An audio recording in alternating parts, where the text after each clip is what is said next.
우리는 이 시간에 정말 어떠한 믿음을 가지느냐, 정말 끝까지 견고하고 굳건한 믿음을 지켜가야 할 것에 대하여서, 그리고 그러한 믿음을 지켜가기 위해서는 어떻게 해야 되느냐 하는 것에 대해서 볼 텐데요. 우리 주님께서 친히 본문의 말씀이 되는 누가복음 7장 23절을 통하여서 예수 그리스도로 말미암아 실족하지 아니하는 자는 복이 있도다라고 하셨습니다. 이 말씀 안에서 보면 실족이라고 하는 단어가 나옵니다. 실족이라고 하는 단어는 뭐 설명하지 않아 잘 아시겠지만 다시 한번 들어봅니다. 실족이라고 하는 단어의 의미를 보게 되면은 발을 잘못 디뎌서 미끄러진 것을 의미합니다. 그러나 이 실족의 단어를 성경상에서 그 의미하는 의미를 보게 되면은 대부분의 그 의미가 믿음의 도를 비켜가게 되는 죄와 또 죄를 짓게 하는 모든 유혹의 길을 의미하는 것으로 마태복음 5장 29절을 통하여서 보게 되면은 만일 내 오른 눈이 너로 실족하게 하거든 어떻게 하라? 빼어내버리라. 네 백체 중 하나가 없어지고 온몸이 지옥에 던져지지 않는 것이 유익하며 30절에서는 또한 만일 내 오른손이 너로 실족하게 하거든 찍어내버리라. 네 백체 중 하나가 없어지고 온몸이 지옥에 던져지지 않는 것이 유익하냐. 이렇게까지 단호하게 잘라내야 된다, 뽑아내야 된다. 얼마나 무서운 말씀이시니까. 그러니까 하나님 앞에 죄가 그렇게 무섭다는 것을 바로 알려주신 말씀이죠. 그리고 이 말씀에서 오른쪽의 의미는 뭡니까? 하나님의 우편에 설 자들로서의 삶. 정말 오른쪽의 도를 다루면 아버지 하나님 말씀의 인도를 따라서 바르게 정직하게 행하여 가야 할 의로운 행실 전체의 모습을 의미하는 것이 되죠. 그리고 시편 66편 9절을 보게 되면은 그는 우리 영혼을 살려두시고 우리의 실족함을 허락하지 아니하시는 주시로다라고 기록이 되어 있습니다. 오늘 이 시간으로 우리로 하여금 말씀을 대하며 듣고 깨닫게 하시는 이유는 우리들의 영혼이 살아있는 자들이 되기 원하여서, 우리의 영혼이 육신에 살아있는 것도 중요하지만 영이 죽어있는, 잘못된 생각에 영이 죽어서 너무 많거든요. 우리의 영혼이 살아있는 자들로 실족하지 않기를 바라시는 아버지 하나님의 크신 은혜와 사랑이심을 알아야 됩니다. 그 사랑이 있기 때문에 우리에게 계속적으로 말씀을 듣고 깨닫게 하시죠. 그리고 또 시편 37편 31절에서의 말씀을 보게 되면 그의 마음에는 하나님의 법이 있으니 그의 걸음은 실족함이 없으리라라고 하셨습니다. 이 말씀의 의미를 보게 되면 진실로 예수 그리스도 안에 있는 하나님의 사람들이 그 마음에 아버지 하나님의 뜻을 말씀으로 알아가고 또 그 말씀 안에서 하나님이 기하신 믿음의 법을 알아간다면 실족할 일이 없다는 거예요. 정말 이 안에 하나님 살아계신 역사하심을 확신하는 자들, 말씀이 있고 그 말씀을 읽고 따르는 자들에게는 실족함이 없는 확실한 믿음이 있다라고 말씀을 해주십니다.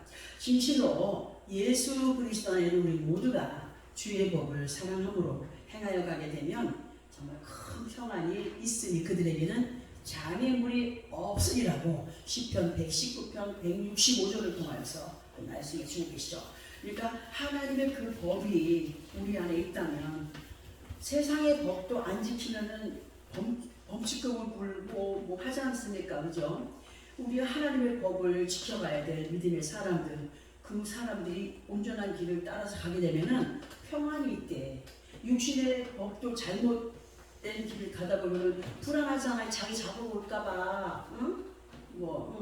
그러니까 우리는 항상 하나님의 은혜 가운데 큰 평안을 누려가기 위해서는 그 하나님의 귀한 역사하심의 은혜를 믿고 확신하는 가운데 이끌림을 받을 때에 우리 앞에 모든 장애물을 없애주신다고 하시는 말씀으로 받을 수가 있습니다. 그렇기 때문에 우리 모두는 잠언서에 보면 그런 말씀이 있어요. 잠언서 3장 21절에 보면 내 아들아 완전한 지혜와 근신을 지키고 이것들이 내 눈앞에 떠나지 말라 하셨으니 완전한 지혜와 근신을 지켜가기 위해서 아버지 하나님의 말씀이 눈에서 멀어지지 않도록 성경을 늘 가까이 대하가는 우리 삶의 대담을 명심하게 하십니다. 우리가 이번에 어떤 분이 오셔서 그런 말씀을 하시더라고요. 목사님, 성경을 한 번이라도 하려고 읽다 보면 또 창세기가 있고 또 며칠 있다 또 읽다 보면 또 창세기가 있고 처음부터 세 번 읽어야지 창세기에 계속 머물러 있다는 거야. 근데 그 노력이 얼마나 이쁩니까, 그죠? 읽으려고 하는 그 하나님의 말씀을 마음에 담으려고 하는 그 마음이 너무 이쁘지 않습니까? 창세기에 머물러 있다 할지라도 그렇게 그 말씀을 또 묵상하고 하면서 그 말씀을 읽게 하시는 이유를 깊이 알아가는 우리가 되어야 되죠. 하나님께서 우리에게 완전한 지혜와 근신을 지키고 이것들이 내 눈앞에서 떠나지 말게 하라. 하나님의 은혜 속에 더하지 아니하면 많은 사람들이 요즘 어떻게 삽니까? 지멋대로 살면서 거짓말을 진짜로 여기면서 살아가는 사람들이 얼마나 많습니까? 자기는 법도 안 지키면서 남에게 법 지키라고 해서 너무 많습니다. 우리는 하나님의 법을 직접하면서 본을 보여가는 믿음의 삶을 살아가는 자들이 될 때에 하나님이 우리를 인정하신다는 사실을 잊지 않으시기 바랍니다. 우리를 사랑하시는 내 아버지 하나님께서 우리 한 사람 한 사람을 예수 그리스도 이름으로 불러주셨고 택하여 주셨음에 이 은혜를 게을리하거나 속여 취하는 자들이 되지 말아야 되는데요. 앞에서의 이러한 말씀의 내용이 베드로후서 1장 10절에 보면은 그 말씀을 보게 되면 그러므로 형제들아 더욱더 힘써 너희 부르심과 택하심을 굳게 하라. 너희가 이것을 행한즉 언제든지 실족하지 아니하리라 말씀하십니다. 그리고 11절에서는 이같이 하면 우리 주 곧 구주 예수 그리스도의 영원한 나라에 들어감을 넉넉히 너희에게 주시리라고 하십니다. 우리가 보통 부끄러운 구원 말할 때가 있지 않습니까? 그죠?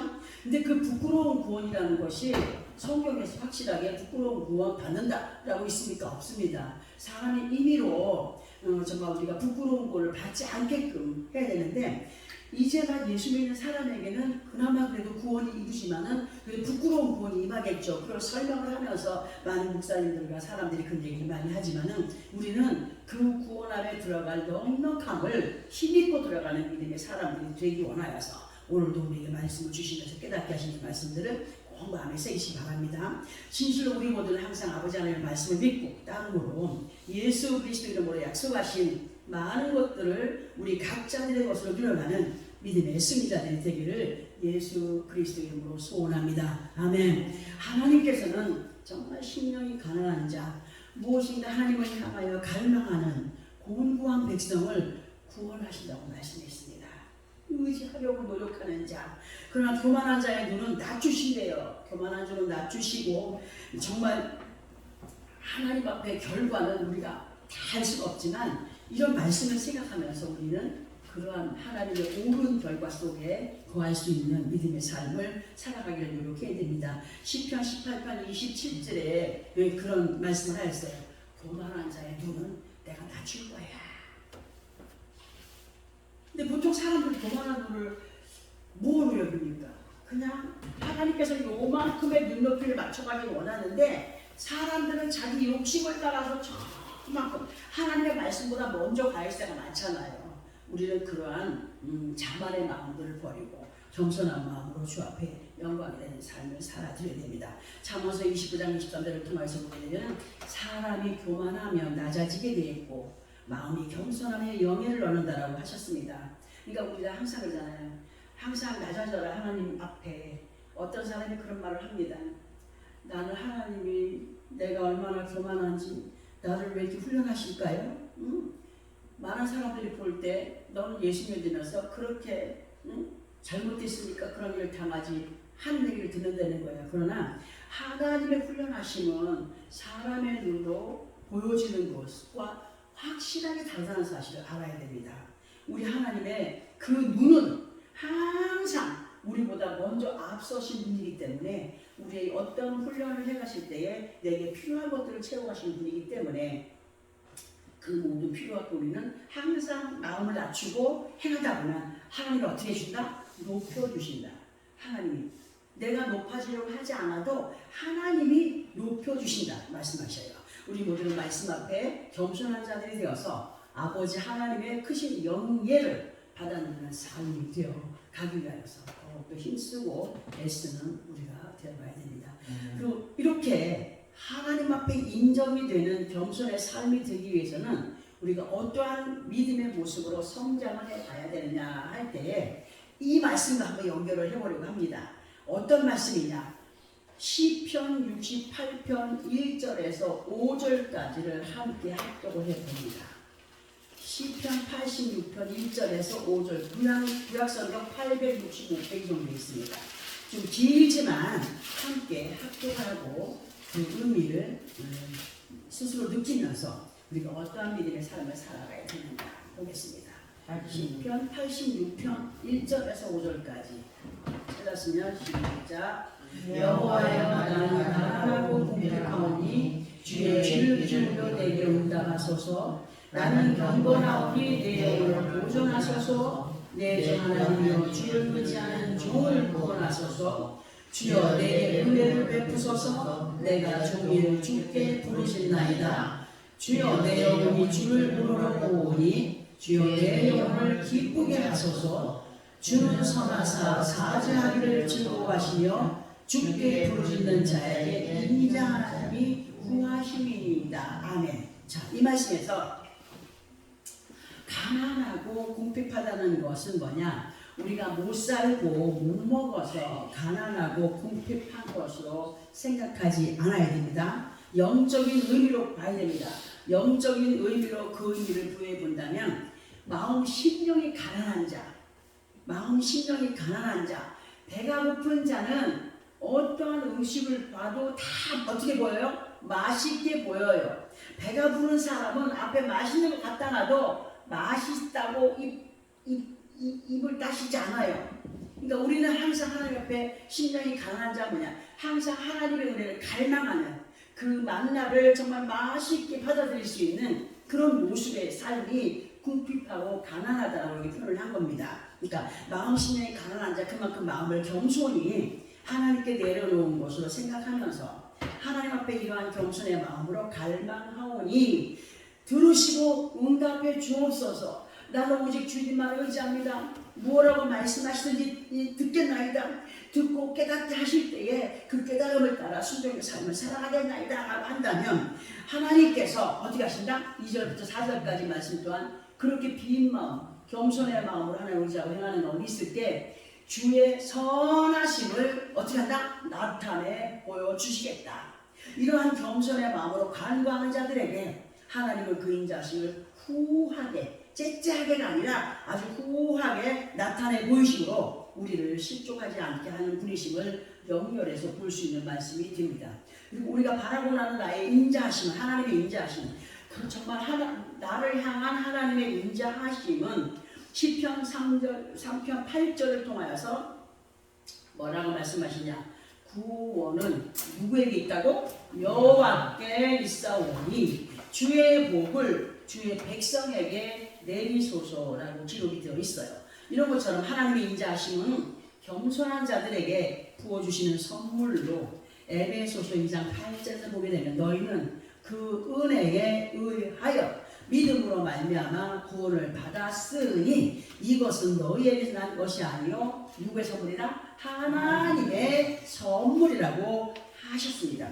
이렇게 우리들에게 서로를 헤아릴 수 없는 많은 선물들을 허락하신 하나님 앞에 우리는 어떠한 마음가짐으로 인이 박혀 있어야 되느냐, 어떠한 마음가짐으로 인이 박혀 있어야 되느냐 하면은 시편 33편 12절의 말씀 보게 되면은 여호와를 자기 하나님으로 삼은 나라, 자기 하나님으로 삼은 나라, 곧 하나님의 기업으로 선택된 백성은 복이 있다라고 하셔요. 그러니까 우리가 예수 그리스도 안에 들어온 이 자체부터가 우리는 굉장한 복을 받아들이는 거예요. 꼭 뭐를 많이 누려야 복이 아니라 예수 그리스도를 믿는다는 이 자체부터가 우리에게는 얼마나 큰 복인지 정말 이 말씀을 마음에 인같이 새긴 하나님의 자녀들로 정말 하나님의 그 모든 인자하심을 어디에 품어라? 마음에 품고 자기의 나라로 자기의 하나님으로 삼은 자, 그는 하나님이 선택된 복을 주신다라고까지도 말씀하십니다.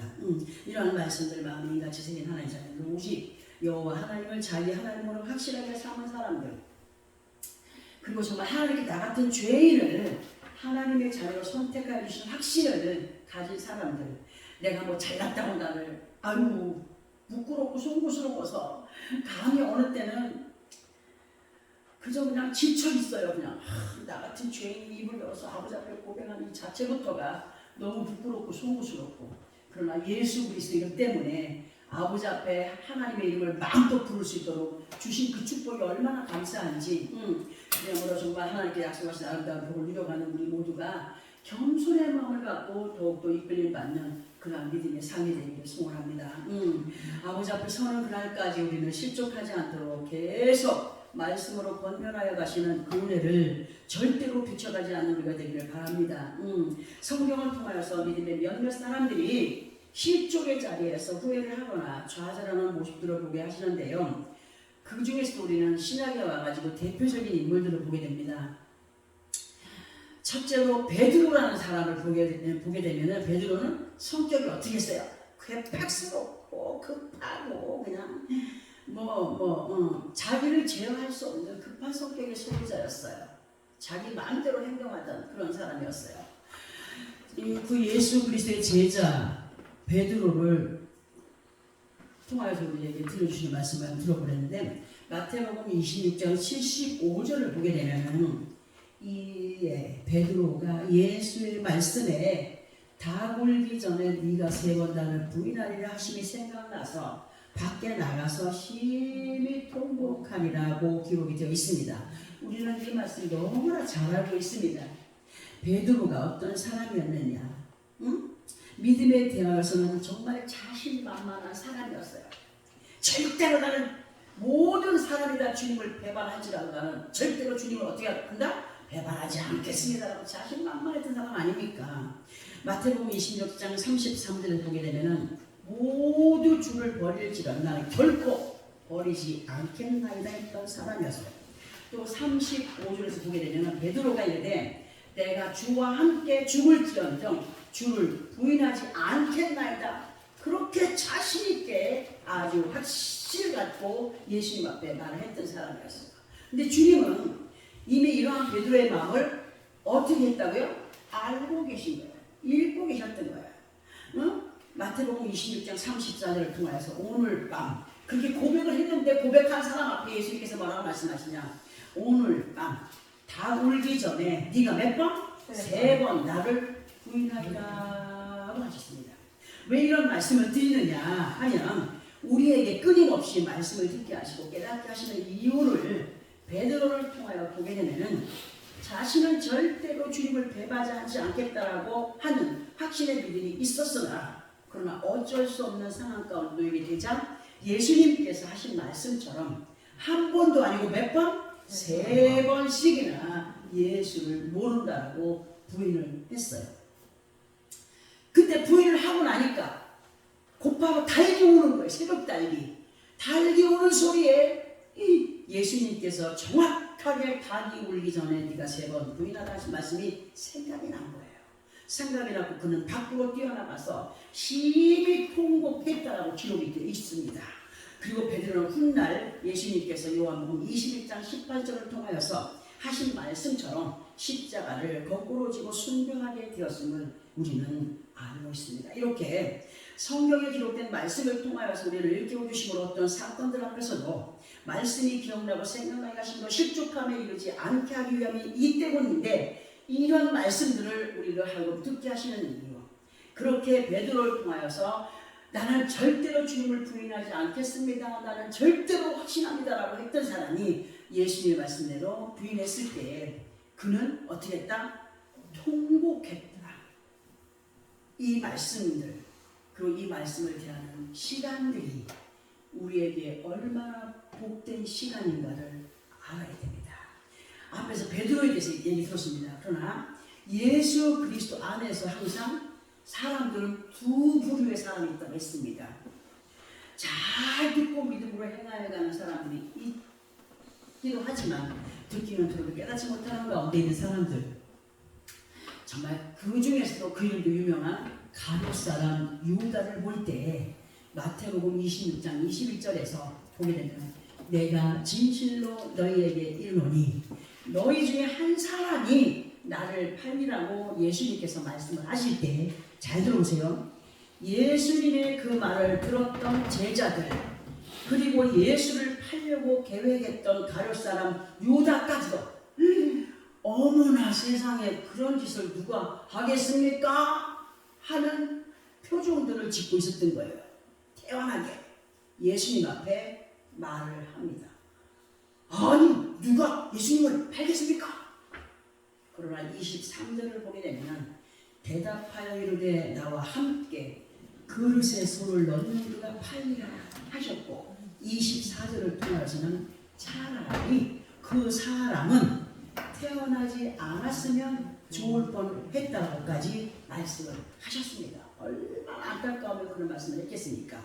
가룟 사람 유다는 예수님의 제자긴 제자였으나 어떤 걸 버리지 못했느냐 할 때에 돈에 대한 욕심을 버리지 못했어요. 그 사람이 금고를 맡고 있었거든요. 항상 그 금고 안에 돈을 탐냈던 사람이에요. 가룟 사람 유다는 예수님의 몸값으로 얼마를 받았어요? 원 30을 받았어요. 그 장로들과 대제사장들이 예수를 죽이자, 우리 팔아먹자, 그들에게 돈을 받았어요. 그 은 30을 받아 챙긴 사람으로 양심의 가책을 상실해버린 사람이었습니다. 마태복음 27장 3절에서 보게 되면 그때에 예수를 판 유다가 빌라도 법정에서 예수님이 당하시는 모습을 보면서 스스로 뉘우치게 됩니다. 자기가 은 30에 예수님을 잡혀가게 했고 그를 갖다 곤욕당하게 했는데 그 빌라도 법정에서 예수님께서 그 곤욕을 당하는 걸 보니까 마음의 양심이 흔들린 거예요. 응? 뉘우치게 됐어요. 예수님의 몸값으로 받은 은 30을 자신에게 준 사람들에게 갖다 주면서 예수님을 팔아버린 것을 후회하였습니다. 후회를 하였으나 5절에서 보게 되면은 어떻게 합니까? 자기 스스로 생명을 끊습니다.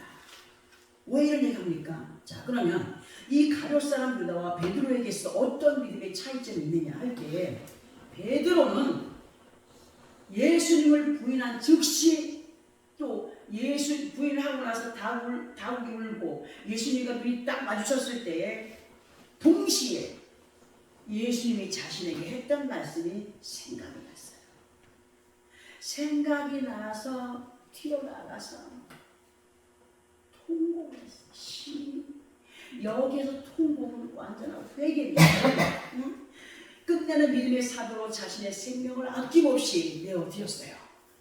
회개, 온전한 회개 속에 자신을 십자가에 못 박는 역사가 그에게 있었다는 겁니다. 반면에 가룟 사람 유다는 말씀을 깨닫고 기억하기보다 자기 스스로 깨달은 거예요. 자기 스스로 깨닫고 후회는 했습니다. 후회는 했으나 뭐가 없었어? 회개가 없었어요. 회개가 없이 자기 자신을 영원히 속죄받지 못할 곳으로 이끌어간 사람이 되었습니다. 그런 부분에 있어서 이 말씀을 듣고 깨닫는 사람과 사람의 감정을 앞세운 인간의 깨달음으로 후회는 하나 회개가 없는 사람이 되지 않기를, 그리고 이러한 결과가 어떠한 모습으로 다가오는지에 대해서 알려진 말씀들 앞에 우리는 순간의 선택이 몇 년을 좌우해 10년을 좌우하지는 그 육신의 것이고, 내년 냉장고 선전할 때 그랬죠? 금속 냉장고. 한 번의 선택이 10년을 좌우합니다. 우리는 한 번의 선택이 평생을 좌우, 영원한 생명을 좌우합니다. 우리는 한 번의 선택된 행위가 영혼을 좌우한다는 것을 명심을 하면서 베드로도 가룟 사람 유다도 똑같이 예수님 앞에 똑같은 말씀을 들었어요. 부인할 거라는 거, 그리고 팔 거라는 거. 오늘 이 시간 우리에게 말씀을 주십니다. 어떠한 삶을 살아야 되느냐. 그리고 베드로와 가룟 사람 유다를 비유해서 우리에게 듣게 하셨습니다. 누구든지 나로 말미암아 실족하지 아니하는 자는 복이 있도다 하신 이 말씀. 베드로는 순간에 감정을 앞세우는 것으로 사람들이 저 사람도 예수병이야, 예수 편이 하니까 무서움이 왔어. 두려움이 왔어. 인간인지라 그럴 수도 있어요. 힘냈어요. 우리도 그래요. 연약한 모습이 너무 많아요. 주의 말씀을 따라서 그 말씀이 이끌림을 받으면서 기억나고 생각나게 할 때 어떤 실수 앞에서라도 말씀이 기억나고 생각날 때 어떻게 해라? 회개해라. 회개함으로 돌이키면 절대로 실족함의 자리를 내 것으로 삼지 않는다.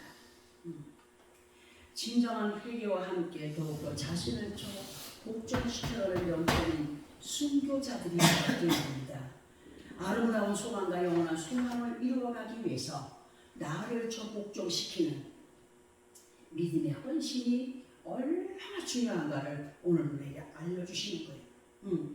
우리들의 마음과 생각을 세세하게 살피시는 주님, 베드로의 마음을 읽었듯이 가룟 사람 유다의 마음을 읽었듯이 예수님은 오늘도 이 시간도 우리의 마음을 살피시는 하나님, 주님, 성령님, 우리는 그분 앞에 부끄럽지 않을, 그리고 오히려 실족이라는 단어가 우리들의 믿음 앞에 스스로 무너져 떠나가는 복된 삶으로 강하고 담대히 세상을 이겨가되 더욱더 열심을 다하여서 내 속의 나를 더 강한 믿음으로 세워가기 위하여서 거짓된 것들을 분별함으로 곧 하나님 앞에 속임이 되는 더러운 죄악을 이겨가는, 그야말로 누구보다도 주님이 우리 자신들을 인정하시는 믿음 안에서 어느 곳에 있든지 모든 범사 속에서 우리를 세세하게 챙겨가시는 그분 앞에 이끌려 받으며 복받은 자들로 하나님이 약속하신 그 모든 것들을 이뤄갈 수 있는 우리 모든 삶이 되어야 된다는 사실.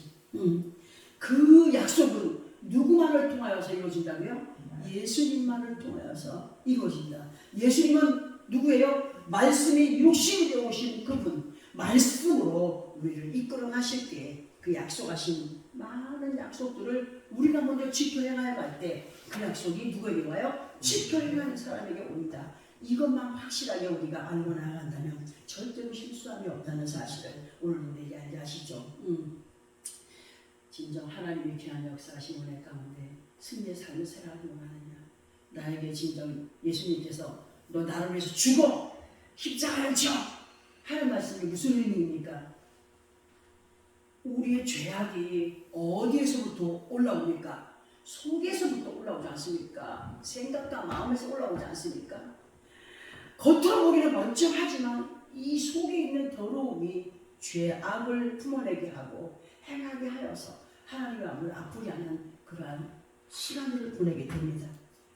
우리에게 너를 복종시켜라, 십자가의 너를 완전히 순교시켜라 하는 것은 내 안에 나를 제어할 수 있는 강하고 담대한 믿음, 그 믿음은 어디서 오느냐? 성령의 충만한 은혜 안에서 온다는 사실을 마음에 새기고 정말 하나님의 약속하신 아름다운 복을 누려갈 수 있는 예수 그리스도 말미암아 그 말씀으로 말미암아 실족하지 않는 복받은 자들로 승리의 삶을 넉넉히 살아갈 수 있는 우리의 모든 삶이 되어지기를 예수 그리스도의 이름으로 축원합니다. 아멘. 기도하겠습니다. 걸어가시